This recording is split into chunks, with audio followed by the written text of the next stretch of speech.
You are now well informed about the how-to of the perfect ghusl.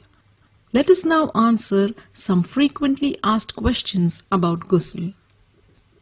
Is the ghusl always the same?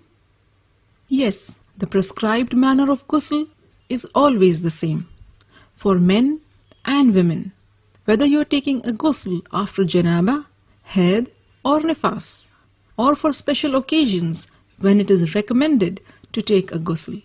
There is no difference except this: after janaba, a woman can take a ghusl without undoing her braids. After haid, it is mustahab for the woman to use a piece of cloth scented with musk to perfume the site of menstruation. If during ghusl we experience something that nullifies wudu, do we need to repeat the ghusl?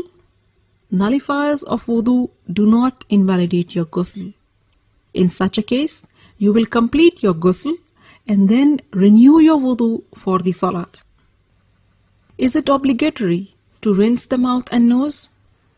What if I forget to rinse at the beginning of the ghusl? Ghusl is not valid without rinsing the mouth and nose, just like wudu is not valid without them, because the inside of the mouth and nose are parts of the body which must be purified. And if you forget to rinse your mouth and nose at the beginning of the ghusl, you can rinse them in the middle or at the end. If I miss a spot during ghusl, do I have to repeat the ghusl? The answer to this question is based upon whether it is obligatory to wash the body parts one after the other, with no lengthy interruption in between. According to the majority view, if a person did not wash a body part or missed a spot, he may wash it on its own later, whether it is after a long time or a short time afterwards. Touching private parts without a barrier, does it invalidate wudu? Scholars are at a variance in this issue. Some say the wudu is valid, some say it is invalid. Some differentiate on the basis of touching with desire. If it is touched with desire, the wudu is invalid, and if it is not touched with desire, the wudu is still valid. Shaykh Ibn al-Uthaymeen rahimahullah says, it is mustahab to make wudu in all cases, whether one touches with desire or not. And if one touches with desire, then the opinion that it is obligatory to make wudu is very strong, and renewing the wudu in such a circumstance is being on the safe side.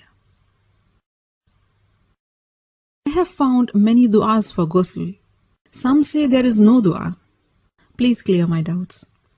There is no du'a narrated in the sunnah specifically for ghusl. Bismillah is mustahab when you begin. Is ghusl enough to offer salat?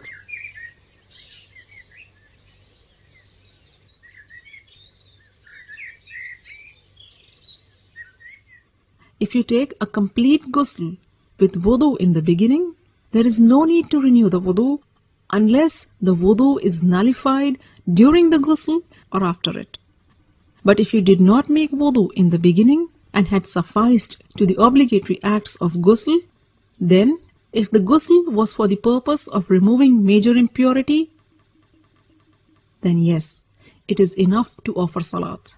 You do not have to make wudu, because you had the intention to remove major impurity, and major impurity includes minor impurity. But if the ghusl was not for removing major impurity, like when you take a ghusl for Eid or for Jum'ah or just to cool off, then no, it is not enough for salat. You have to make wudu for salat, because there was no intention of removing major impurity. With this, you are now well informed about the how-to of the perfect ghusl. In the next video, you will find answers to all the feminine questions the sisters have sent in regarding ghusl.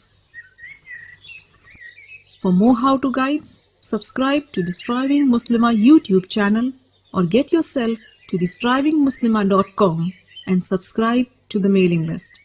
I will keep you updated about all the latest videos and interesting articles.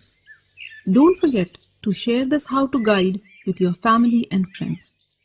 By sharing this video, you are helping your friends and family in their deen.